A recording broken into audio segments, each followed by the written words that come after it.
Tafadhali naomba ndugu zangu wazalendo, ndugu zangu wakongomani mnayoipenda nchi yetu, kwa ile mambo yenye imekuwa ikileta mjadala mkubwa kuhusu constitution, nani amepata hizo sheria zenye zilikuwa zinataka kubadilishwa, nini yenye ilikuwa inataka kubadilishwa na nini yenye ilikuwa inataka kuongezwa na nini yenye ilikuwa inataka kutolewa. Ndugu zangu, si mtu saidie kidogo, muombe viongozi wetu walio ndani ya serikali na walio ndani ya upinzani watusambazie hizo, wasambaze kwa wananchi, wasambaze wale wanaona umuhimu, waangalie kile kenye kilikuwa kinabadilishwa na kile kenye kilikuwa kinarekebishwa, kenye kinawekwa na ile inatolewa. Kwa sababu ndugu zangu, hatuwezi kuwa tunakubali tunainua mikono yes katiba ibadilishwe, ama tunapinga yes katiba sibadilishwe, constitution sibadilishwe, constitution ibadilishwe kama tu wajinga hivyo. Hiyo ujinga ilipitwa na wakati. Kama wanasiasa, mapolitisie, madepite, guverner, kama maofisielo wa guvernema, wao wanabadilisha kwa sababu yao,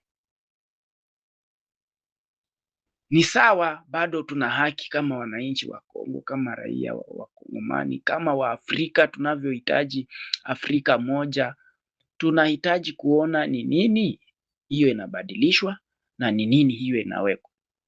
Ndugu zangu, tunawaomba kwa heshima zenu wa viongozi wetu, sababu kama nyinyi ni Mungu aliwachagua, tena kama ni ibilisi, bado nyinyi wote ni viumbe za Mwenyezi Mungu, sababu hata ibilisi ni kiumbe ya Mwenyezi Mungu.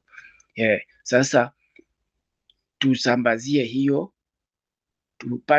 tuweze kuangalia, tujue kitu yenye naendelea. Najua ndani ya hizi group zetu kuna mavre patriot, tunajua kuna mapolitisie wenye wako ndani ya hizi group na wanasikiza vizuri, na kuna viongozi zetu majenerali wenye wako ndani ya hizi group, kuna wanajeshi wetu wa FRDC. Tunafaa tujue ni nini inabadilishwa na nini inawekwa. Tusikuwe tunapinga kitu yenye hatujui ama tunakubali kitu hatujui, kwa sababu sisi wote hii dunia tunahitajiana. Usijaribu kakaa chini ukaangalia mwili yako ukafikiria wewe umekamilika. Leo unaweza kuwa unatembea vizuri, ukamchekea mwenye amepoteza mguu, mwenye hana macho, mwenye kazaliwa na ulemavu, pia wewe kesho ukawa mlemavu. Kuna baadhi ya watu wengi walikuwa na mamlaka wakiwa wadogo, umri mdogo, lakini walipofika ukubwa wakapoteza mamlaka yao na wakarudi. Kuna baadhi ya watu hupata mali, utajiri mapema na bado wakafika huko mbele wakawa maskini. Na kuna baadhi ya watu huzaliwa wakiwa walemavu, lakini huko mbele ama vipofu na wakapaswa kuona. Na kuna baadhi ya watu huzaliwa kwa familia za kimaskini, lakini Mwenyezi Mungu kawajalia wakawa matajiri. Kuna baadhi ya watu hawana elimu hata kidogo na hawana familia yenye historia mzuri, lakini bado wakaweka familia ikawa na historia mzuri na wakawa matajiri bado. Ndio maana tunafaa kusaidiana kujua kile kinachoendelea. Usijione kama wewe ni kiongozi leo, kesho unaweza kuwa wewe si kiongozi. Kwa sababu ya ile haki, ya ile sheria, unaweza kanyanyaswa, unaweza kawekelewa, kwa sababu ule mwenye anajua ile sheria, ule anajua hiyo haki, akaitetea. So tusifanye vitu ya ubinafsi, tusifanye vitu ya unafiki. Tunataka nchi yetu, tunataka Afrika yenye naungana ikiwa pamoja. Tuungane kwa umoja, tupendane kwa umoja, tupende viongozi wetu, watupende, tuwaheshimu kwa sheria. Si tuwaheshimu kwa uoga, kwa kutudanganya. Tuwapende kwa ukweli, si tuwapende kwa uongo. Hiyo ndo tunahitaji. Sihitaji kupenda mtu kabila langu, sihitaji kupenda mtu kabila fulani, sihitaji kupenda mtu taifa fulani. Nahitaji mtu mwenye anajitendea haki, na atendee haki mwingine. Anajipenda na apende mtu mwingine, ajue mipaka yake na ajue mipaka ya mwingine, ajue heshima yake, ajue heshima ya mwingine. Si kwamba wewe ni uongozi unayo, wewe unajiona una mamlaka ukafikiria basi mimi dunia ni kama ni mimi. Ukiangalia kwa mkono yako ama kwa mwili ama kwa kila mahali mwili, kila chochote unachokiona kina umuhimu. Kila chochote kina muhimu sana. Unajua hata unapokuwa mkubwa ukimea ndevu ina muhimu. Hii manyoya yote yanamea kwa mwili. Unaona nini ikianza kushanje. Ina umuhimu. Usifikirie haina umuhimu. Nywele kwa kichwa yako ina umuhimu. Mapua, makucha. Kila mahali unaona mpaka zile nywele zina juu ya macho, mpaka hizi zenye ziko kwa macho zina umuhimu. Ndio maana namaanisha hivyo, namaanisha kwamba kila Mkongomani ana umuhimu kwa nchi ya Kongo.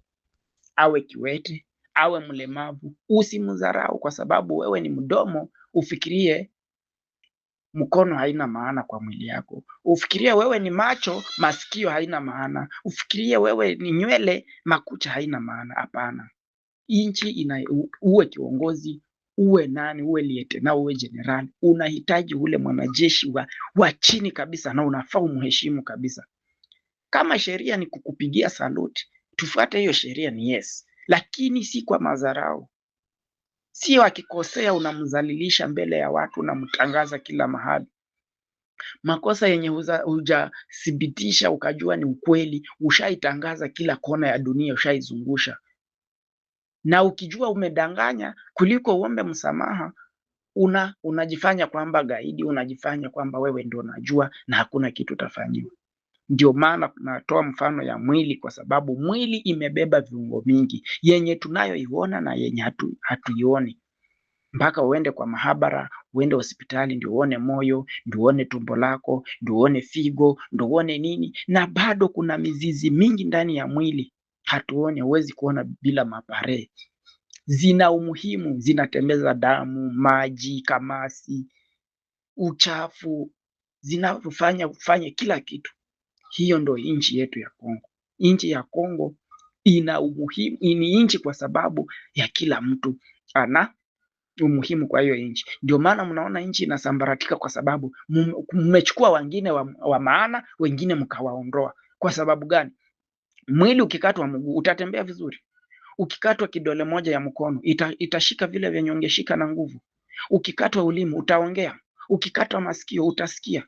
Ukikatwa nywele, kichwa itafanya kazi mzuri. Si utaanza kuvalia kofia wakati jua inawaka mingi. Sasa mjue nchi wakati mnagawagawa hivi na hivi haina umuhimu. Na sasa tena naongeza hivi, na kile chochote unabandikiza kwa mguu, iwe akina mama, kwa kichwa, ikiwa akina wanaume, ukiongeza kitu kingine kwa mwili yako ambacho Mungu hakukupea, ni haramu. Inakuwa haramu kwa nini? Kwa sababu Mungu alikupea ya kukutosha. Sasa nchi yetu wakati tunaongeza watu wengine ndio inakuwa haramu. Mungu anailaani kwa sababu tumeongeza wale watu wenye hawakustahili.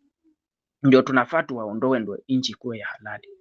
Nchi inahitaji mabadiliko, ujenzi wa nchi inahitaji katiba, inahitaji, ndio mwili wetu bado vile mwili unahitaji nguo. Mwili wako unahitaji kuvaa viatu. Kichwa yako saa zingine inahitaji kuvaa viatu. Macho yako saa zingine inahitaji kuvaa nini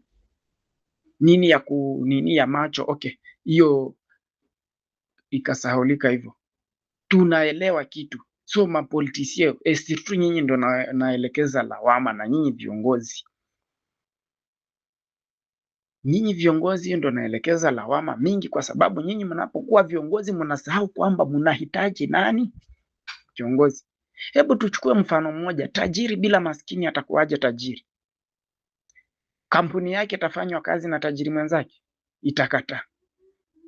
Yeye ataletewa kila kitu na tajiri mwenzake? Haitawezekana. Matajiri wanafanya biashara kwa biashara ndio, lakini wale wanaowahudumia ni maskini, ni mtu wa chini. Mfanyakazi anafanya kazi kwa sababu maskini ndio anatumika. Sasa nyinyi namaanisha hivyo kwa sababu nyinyi mnayo cheo, mnao usemi kwa ndani ya taifa. Msijione kwamba nyinyi mmetosha.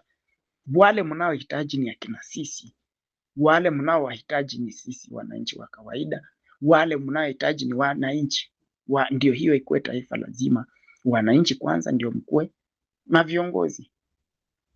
Hiyo ndio tunafaa tukuwe tunagundua, ndugu zangu wa Kongomani. Tunahitaji elimu ya kutosha, ya kuzaliwa, ya masomo, ya kuona na macho, ya kutembea, ya kufanya kila kitu. Tunahitaji kila kitu ndio tuweze kuijenga nchi yetu. Sasa narefusha maneno kwa sababu hiyo katiba tunapinga, tumeiona. Constitution tumeiona. Sasa kwa sababu nyinyi matajiri, mapolitisia mumeona, nyinyi ndio mnafaa muijue, wabunge ndio mnafaa muijue, sisi hatuhitajiki. Sawa, mkae makine zenu, mwende Brussels zenu, mwende Paris, mwende New York, mwende nchi zote zenye mnataka. Mnaona hamutuhitaji. Lakini mgundue kwamba mwili yako vyenye unaitembea na yoyote, hata kidole ikiumia kabisa, hutapata usingizi. Ndio mnafaa mjue sisi sasa wananchi wa Kongo, nchi yetu ikiwa noro yote inaumia, mjue Kinshasa haiko sawa, haiwezi heshimiwa. Wakiua generale mwenzako ama kaporale wako, kumbuka kikosi chako kina upungufu, hakiko imara. Wakiua mwanajeshi mmoja kwa nini yako, usifikirie maybe wewe ndio umekuwa makini. Hapana, kumbuka wewe ndio umepungukiwa na nguvu. Ni kama wakuambie hii kidole yako haiwezi fanya kazi, kidole ya mkono ama kidole ya mguu, tunafaa tuipeleke hospitali ukae. Tayari umewekwa jina, wewe ni kiwete, mlemavu, hauna kidole moja ama mguu ikatwe. Utaishi, lakini hautaishi kama vile ungeishi. Ndio kama tunaona wanaambia watu wengi usikule kitu ya sukari, usikule nini. Wewe hauyuko tena vizuri kwa sababu una vitu ungehitaji kwa sababu imekatwa. Sasa ndugu zetu, viongozi wetu, mjikaze, mfanye hima, mfanye vile inastahili, msambaze hiyo vitu tuone. Hata sisi, hata wananchi wa Kongomani waone. Waseme ndio, huyu kiongozi kwa madaraka, wampelekee hii, hapana, hii ndio. Kwa sababu tuliona tu kuma resources yo, bunge yote, sijui parti kubwa sana wamekubali constitution ibadilishwe. Mumefikisha hiyo constitution kwa mwananchi akaona, yeye akakubali. Hii ni unyama mnatutendea. Hii ni unyama mnatutendea, alafu mnaomba nchi kuwa na nini? Na amani. Nyinyi mnaenjoy huko Brussels nini, lakini haistahili. Mngefahamu kuwa mnatembea kwa vile zenu, unatembea Bukavu, unapata amani iko, unalala vile unataka, unapokelewa na heshima. Huyu ni mheshimiwa kutoka sehemu fulani, huyu anatoka Bandundu, anatoka wapi, Maniema, anatoka Kisangani, anatoka Katanga, anatoka Bujimai. Hiyo yote itakuwa ni heshima, unapokelewa na wananchi wako. Lakini wewe ukienda Brussels bwana, wewe hata ni kama maivovo mwingine tu, uko umekuja tu kutembea huko. Kwa sababu wale watu wako na uwezo, wanajiweza, wako na kila kitu. Ukienda kutembea Paris, hakuna mtu anakutambua, huna heshima kwa sababu wale hata wanajiheshimu wewe kuliko wewe. Unapata kwanza wewe hujazoea kuvuka magudro za huko, hujazoea ndugu zangu, viongozi wetu, kabla sijaanza wasukumia sasa matusi mbaya, kuwatusi, kuwachafua, mfanye hima, mfanye kazi zenu. Mtasema mkakosewa heshima, mkakosewa adabu. Vijana tunaowategemea kizazi ya kesho ni mbaya. Sasa tu tunawabembeleza kwanza, tunawaomba, lakini msifikirie haitawafikia. Itawafikia tu, siku zitafika. So mfanye hima, mueleze Wakongomani kile mlikuwa mnataka kujibadilisha na kile mlikuwa mnataka kukikataa. Nao waone inawapea favor wapi, inawasaidia wapi. Same kwa vile tu kwa FRDC wetu, tujue wao pia favor yao iko wapi ndani ya katiba. Jeshi linafaa lijichukue hivi, linafaa likuwe na msimamo hivi. Tujue wazalendo kama wanatangaza nchi za East Africa zinatangaza ni kikundi ya magaidi, ni mzuri. Hata Kongo haifai kukosa kikundi ya ugaidi, kwa sababu angalia vyenye Irani hii kundi ya Houthi na wasaidia, na kuna vikundi zingine. zinawasaidia. Kama hawangekuwa na hizo vikundi, si Marekani ingekuwa imeshawaangusha na Israel. Lakini ile vikundi za kigaidi, sababu ziko karibu na guvernema, zinasaidiana, ziko. Sasa Felix Tshisekedi sikuwa mjinga wa kuacha kwamba unaanza kuepusha wazalendo. Wazalendo ni raia wa Kongo, na hiyo uzalendo Mai isiwahi isha ndani ya Kongo. Hata mnajaribu danganya ati wabomoe hiyo Mai. Wacha ni washauri kidogo, tunajifunza vitu mingi hii dunia. Mai kama hangekuwa ndani ya Kongo, Kinshasa ingekuwa imeenda. Ukweli ama uongo? Kinshasa ingekuwa imeenda. Kongo sasa tungekuwa tunatawaliwa, damu yenye imemwangika ingekuwa imemwangika mara kuzidisha mara 10 yenye imemwangika. Lakini Mai walisimama na wakakataza.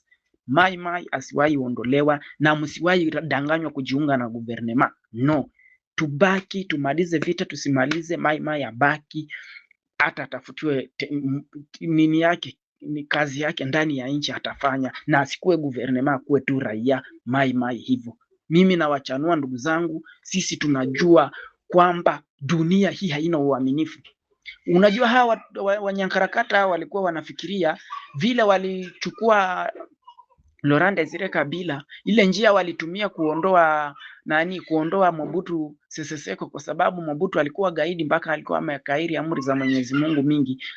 Ndio walifikiria wanataka kukimbia hivyo, wakaenda wakapendua Felix Tshisekedi. Ndio huu mjinga Kabila, kwa sababu alikuwa kwa hiyo tena misio yenye lipendua Mobutu, bado akafikiria hiyo utoto wake alikuwa nayo ndio bado inamuongoza, akafikiria bado ndio anaenda kutumia na anaenda kubadilisha nchi, anataka kupiga vita uwe wa Kongomani na fukuze Felix Tshisekedi kwa madaraka. Lakini ujinga yake imemuonyesha kina Mai ni nani. Wakati FARDC ilikimbia, wazalendo walishikilia, na mshikilie, na msiwahi danganywa. Mwambie viongozi wenu msiwahi danganywa. Kama mtaweka vijana wadogo, lakini viongozi msiwahi danganywa kujiunga na jeshi la FARDC. Kujiunga na jeshi la FARDC ni kuwamaliza. Hii ni politiki ndugu zangu. Tusijaribu fanya mistake. Hatutafanya hiyo makosa yenye wa politisia wa Ulaya wanajua hiyo. Mai ni kitu strong sana, na bado hatujakuwa strong, hatujaingia sisi wote, kwa sababu tumejua politiki venye inaendeshwa dunia. Wanafikiria sisi tunalala, lakini tunawaangalia vita zao wenyewe venye wanaendeshwa vita wenyewe kwa wenyewe. So ndugu zangu, tusijaribu kufikiria kwamba hata kama tuko na vita, usipate mega wewe mzalendo, usipate mega kidogo wewe, kazi yako ni kwenda kuma TikTok kuangalia wasichana wazuri. Wewe ni Mkongomani, unaenda kuangalia wasichana wazuri, utaangalia mavideo za sanaa za muziki zile. Hiyo ni kitu ya kawaida tu, inapoteza wakati wako wa maisha yako wa kusaidia nchi yako. Umepata mega kidogo, umepata maybe mahali kuna wifi kidogo, jaribu angalia vile dunia inaendeshwa, ukuja usaidie ndugu yako Mkongomani mwenye hajapata mega, umpe information, kwa sababu dunia inavyoendeshwa haiendeshwi kwa ukweli, inaendeshwa iwe ni dini mingi hizi, makanisa zetu hizi, manini zetu, vitu inaendeshwa kinyume na vile Mungu alivyopanga. Hivyo ndo wanaendesha, ndio waweze kucontrol. Wanafanya ni kupendua kizuri, wanakifanya kibaya, na kibaya wanakifanya kuwa kizuri, na wanasukumia watu wanaaminishwa. Hivi vyombo vya magharibi, ma CNN, ma Fox, ma BBC, ma information wanatupea za Iran na Amerika ni wa ukweli? Yenye wanatupea kwa vita ya M23 na nini ya ukweli?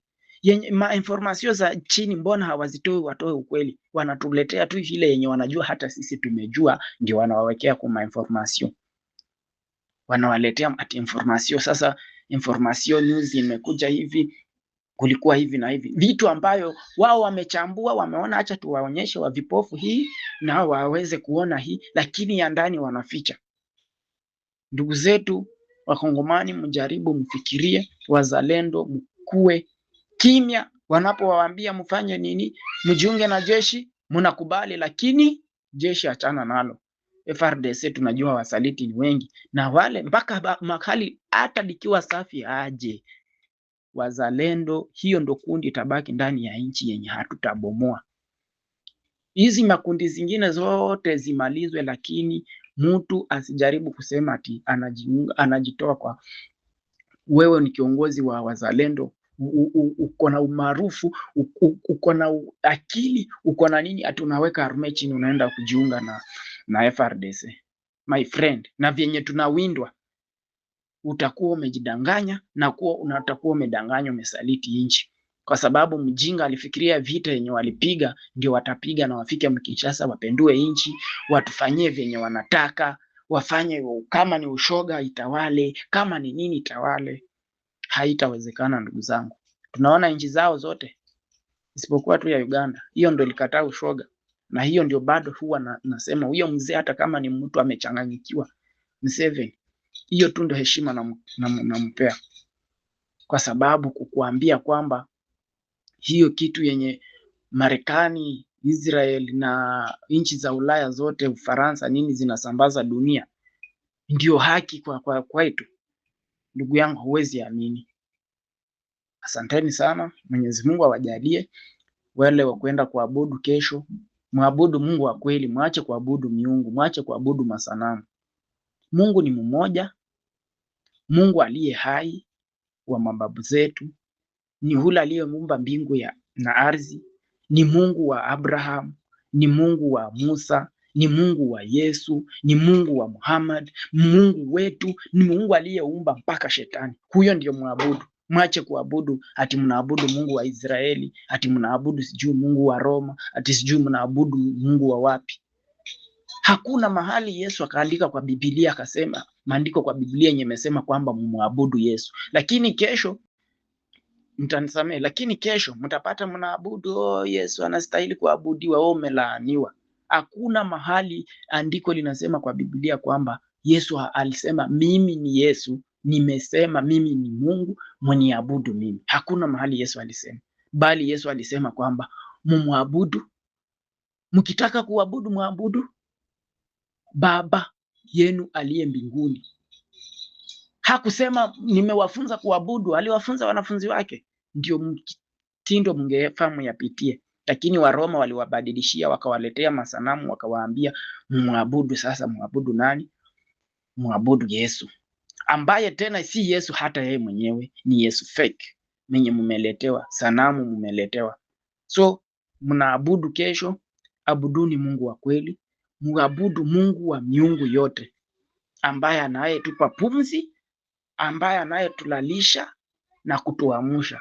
Huyo ndio muabudu. Muombee nchi yetu, muombee rais wetu, muombee viongozi wetu walio na ujinga wabadilishe ujinga, muombee wazalendo wenye walikuwa na ujinga wabadilishe ujinga, wale wanataka kututenganisha wabadilishe mawazo yao, watoe hiyo ujinga, wabadilishe nia.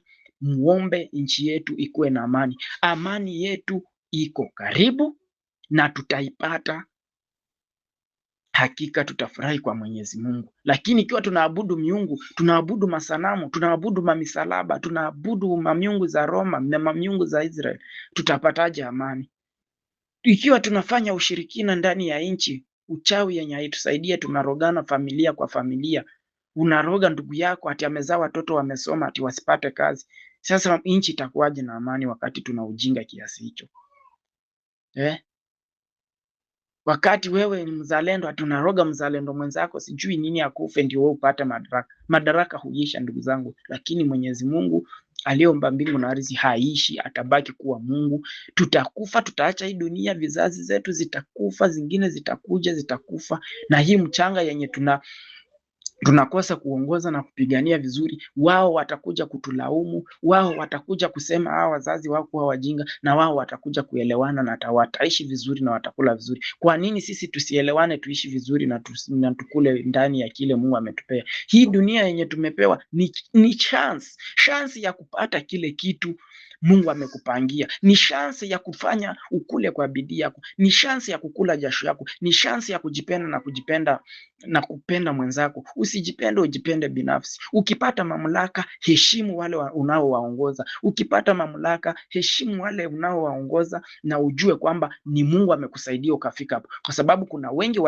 wamezaliwa wakakufa kwa tumbo ya mamao. Kuna wengi wamekufa wakiwa wadogo. Kuna wengi mpaka wamezeeka wakakufa wakazaliwa wakiwa viwete. Kwa sababu gani? Kwa sababu ni Mungu ana mapenzi yake ya kutuonyesha kwamba wewe vile amekufanya ni hivyo. Una sauti ndugu yangu, usitafute kiki za maneno, usitafute maneno yenye haitasaidia nchi yetu, haitasaidia mkongomani mwenzako, haitasaidia nini.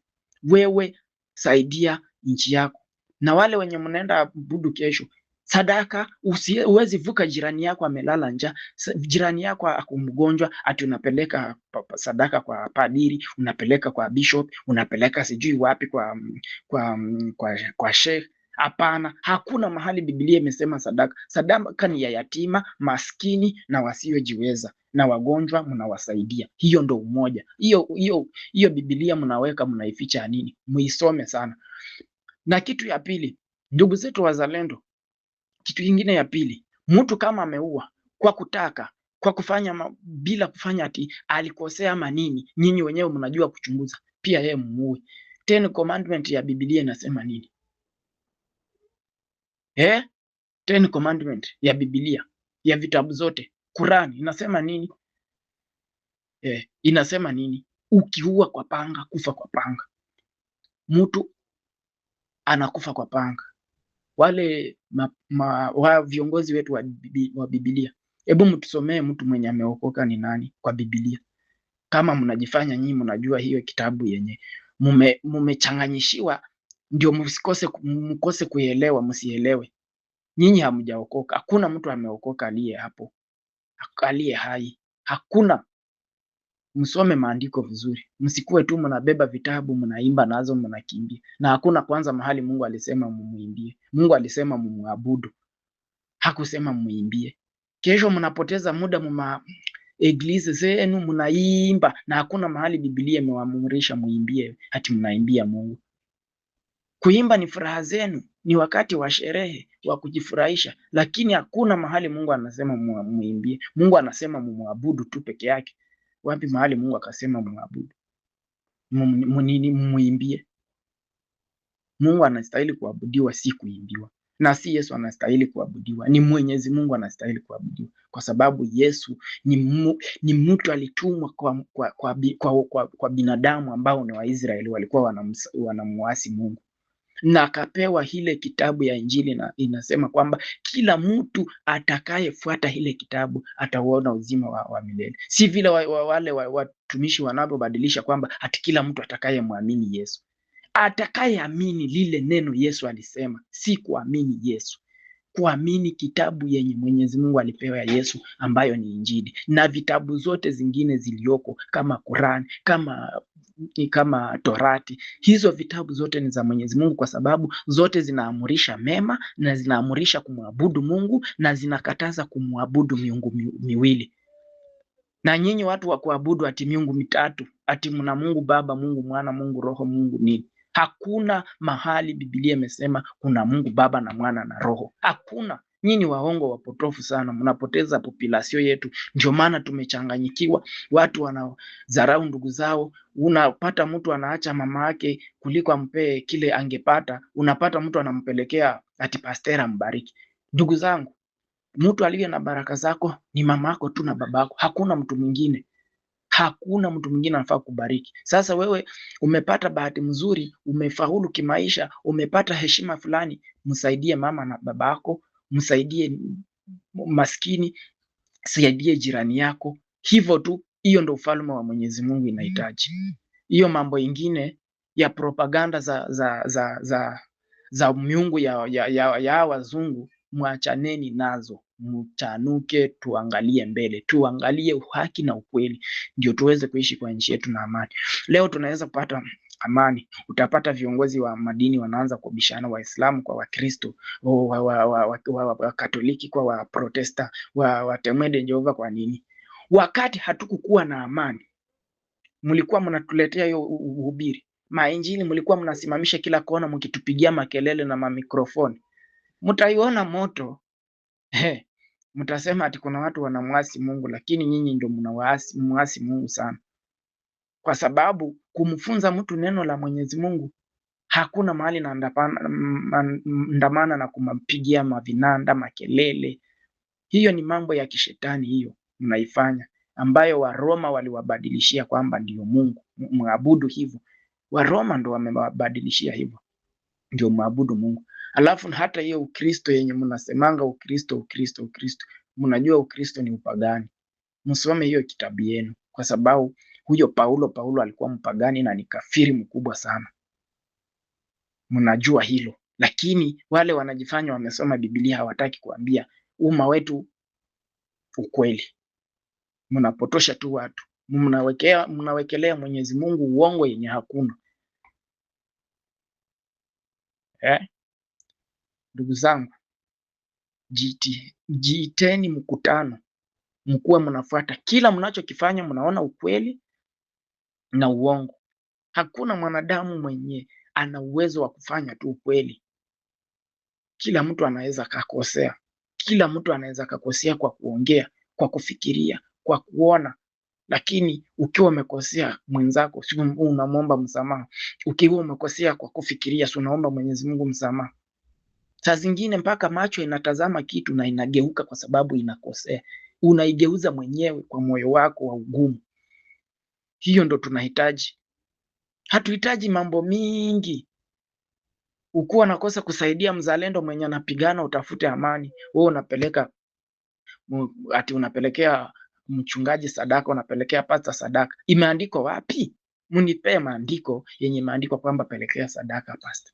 Japokuwa umeambiwa maskini, wazazi wako uwasaidie, na jirani. Mpende jirani kama unavyojipenda wewe mwenyewe. Hiyo ni 10 commandment. Wapi walisema upende mchungaji kama mako? Sheria ya Mungu ya pili inasema ya sheria ya 10 inasema ya pili inasema mheshimu baba na mama. Ili nini iweze kuendelea?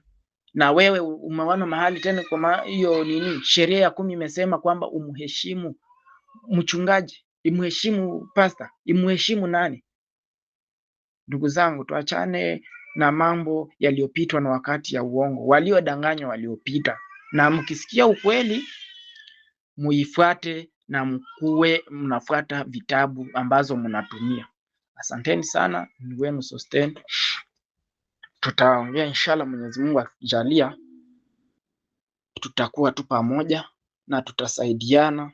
Ndugu zangu, kama nawakosea mnisamehe, mimi ni binadamu. Naweza kosea kwa ulimi, naweza kosea kwa mawazo, kwa kila kitu. Naweza kukwaza wewe, uko bishop, uko padiri, uko mchungaji hivyo. Lakini wewe Mventura nikukosea, wewe ni mjinga sana bana. Sioni haja ya kukuomba wewe msamaha kwa sababu ile damu umemwaga.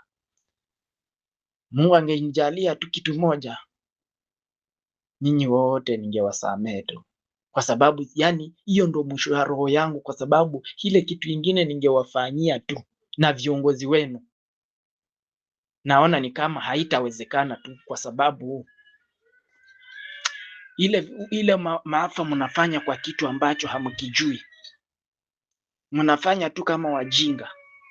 Na ndugu zetu, unaona ndugu zetu kabisa wa damu, mkongomani halisi, ambao umezaliwa kwa mchanga wa Kongo, kama unajiitwa Mnyamlenga ama mnajiita Musha ama Murega ama Mubembe ama Muhunda ama Munani, wote sijui makabila zenu zote, unajiunga mpaka na M23, unaenda kuua wazazi wetu, watoto, mama na wasichana.